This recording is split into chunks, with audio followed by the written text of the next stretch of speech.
안녕하세요. 플라스틱은 모두 없애기보다는 잘 남기는 것이 경제적으로 유익하다고 생각하는 리플라 대표 서동은입니다. 리플라는 이제 7년 차로 연구개발 기업입니다. 이제 우리는 사실 하루에 129억 원씩 버리고 있습니다. 연간으로 치면 5조 원인데요. 이 말은 사실 우리가 이제 재활용이라고 하면 플라스틱에서 플라스틱 제품으로 다시 탄생하는 걸 상상을 많이들 하십니다. 근데 그건 사실 13%의 플라스틱에만 해당이 되고 나머지 87% 같은 경우는 열적 재활용이나 화학적 재활용이 됩니다. 근데 그렇게 된 거가 사실 물질적 재활용 됐었다면 사실은 5조 원의 가치를 지니고 있습니다. 그래서 저는 플라스틱은 모조리 없애고 분해해야 된다라기보다는 이제 최대한 필요 없는 재질만 잘 분해를 시키고 최대한 많이 남기는 것이 돈이 많이 되는 방법이라고 생각을 합니다. 이제 전 세계적으로도 83억 톤의 플라스틱이 생산이 되고 그 중에 이제 59억 톤은 미재활용 상태로 버려져 있는데요. 이 59억 톤만 물질적 재활용하더라도 전 세계적으로 4천조 원 규모입니다. 사실은 이제 물질적 재활용이 돈이 된다는 거는 결과적으로 많이들 알고 있긴 하기 때문에 우리나라에서 신고된 폐기물 업체 4,500곳 중에서 1,800곳이 분리업체 그리고 500곳이 압출업체이긴 합니다.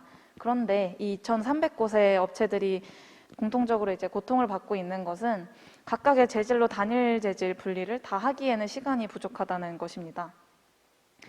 잘 아시다시피 칫솔이나 장난감이나 스프레이처럼 다양한 재질이 한꺼번에 쓰였을 때는 이를 분리시키기가 굉장히 힘듭니다.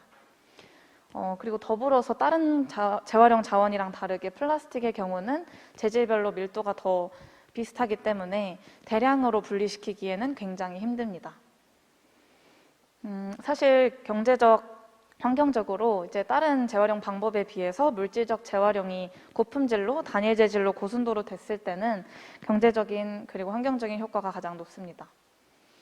이제 연간 35억 톤이 생산되고 이제 전 세계적으로는 최대 재활용률이 30%밖에 안 되는 이 플라스틱 같은 경우는 이제 국내에선 13%, 일본 22%, 유럽에선 30%대 물질적 재활용률을 가지고 있습니다. 이게 방금 처음에 말씀드렸던 것처럼 환산을 하게 되면 비행기 1등석 36만 장, 우리나라 국가 예산 1%, 스포츠카 2만 3천 대 정도의 가치를 지니고 있습니다. 이렇게 된 이유가 플라스틱이 PET, PVC, PP, PSP처럼 다양한 재질이 있는데요. 이게 다른 재질이 만약에 섞여 들어오게 되면은 PP 제품을 만들려고 하는데 예를 들어서 PET가 있었다고 하면 녹는 점이나 물성이 다르기 때문에 이 제품으로 다시 성형을 하는 과정에서 수축률이 달라서 크랙이나 왜곡이 발생하게 됩니다. 이는 제품을 생산하는 공장에서 그대로 손해로 발생하게 됩니다.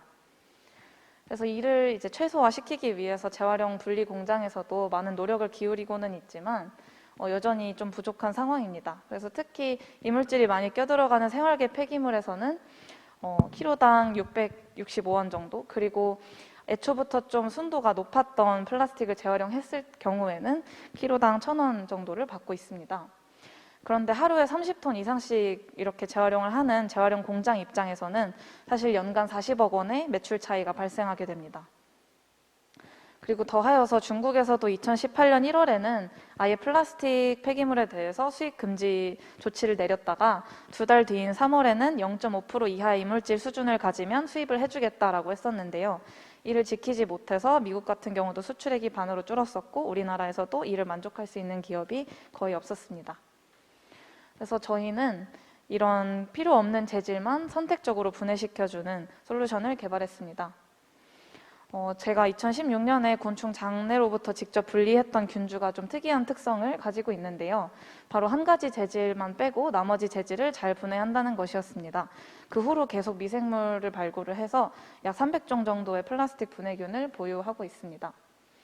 그래서 저희는 모든 재질을 다 분해하는 게 아니라 재활용 공장에서 95% 정도의 순도를 가지고 있었다고 하면 이를 100%로 올려주는 역할을 가지고 있습니다. 그리고 이 바이오 탱크 같은 경우는 저희가 공장 쪽에 납품을 하고자 하는데 연속 공정이고 선입 선출로 되어 있어서 공장 생산성에 영향을 주지 않습니다. 그리고 공장에서 이미 진행되고 있던 수선별이나 레이저 선별, 파쇄 공정 같은 경우가 이제 저희는 아주 낮은 순도에서 높은 순도로 올리려는 게 아니라 이미 높은 순도에서 완벽한 순도로 올려서 납품처를 고품질 용도로 바꾸는 게 목표이기 때문에 기존 공정을 대체시키지 않고 마지막에만 추가 연결 시공해 드리는 게 저희의 역할입니다. 방금도 말씀드렸지만 이 매출 차이가 공장 입장에선 굉장히 절실한 부분입니다. 기존에 이제 순도가 좀 안 좋았을 경우에는 연매출이 70억 원이 나던 생산 라인이 이제 연매출이 110억 원대로 오를 수가 있습니다. 그리고 이제 만톤 처리 기준으로 사실은 이분들이 그 87% 정도를 골라내서 버리게 되는데요. 그것도 돈을 주고 소각을 하고 있습니다. 그래서 그 소각 비용만 20%만 절감하더라도 8억 원 규모입니다. 그래서 아주 보수적으로 책정하더라도 저희 바이오 탱크 한 대, 한 생산 라인에 부합하는 그 스펙이 연간 46억 원의 부가 수익을 얻어다 줄 수 있습니다. 저희 타겟 고객 같은 경우는 국내에서만 우선 연 매출이 100억 원 이상 나는 기업이 500곳, 연 매출 500억 원 이상이 200곳, 연 매출 3천억 원 이상이 49곳이고요. 그리고 미국에서 재활용 대기업이 1,300곳, 그리고 유럽 시장도 타겟을 하고 있습니다. 그리고 이제 국내에서 연매출이 100억에서 700억 원 정도 되는 그렇게 고객 중에서 너무 이렇게 크지 않은 곳들만 저희가 선별을 해서 조사를 했었는데 재무제표상 이제 연매출 대비해서 설비 투자비가 28% 정도였고 평균적으로 60억 원 정도를 계속 연간으로 소비를 하고 있었습니다. 그래서 46억 원의 부가 수익을 가져다주는 바이오 탱크에 대해서는 전혀 뭔가 도입하지 않을 이유가 없다는 의견이 가장 많았습니다. 최종적으로는 사실은 뭐 다이소 바구니나 작은 부품에 들어갈 수밖에 없게 되는 이 순도가 좀 낮은 재활용 플라스틱들이 저희의 바이오 탱크를 통해서 자동차나 냉장고 내장재의 품질 기준을 맞춰서 납품될 수 있도록 하는 게 저희의 목표입니다. 그리고 다른 이제 자동화 로봇이나 선별 기계도 물론 앞단에서 많은 도움이 되고는 있지만 이것만 하더라도 사실 도입 가격이 최근에 40억 원 정도 된다고 들었습니다. 그래서 그 같은 스펙 대비 저희는 이제 BEP 1년 정도 내외의 가격을 가지고 있어서 이제 직접 고객분들을 한 200분 정도 뵀었는데 거의 다 싫다고 하거나 뭔가 도입이 어렵다거나 이런 분들은 없었습니다. 저희는 미생물 관련해서는 기탁 3건과 등록된 국내 특허 1건, 그리고 중국 유럽 출원을 가지고 있고 미국은 올해 하반기에 새로 출원할 예정입니다.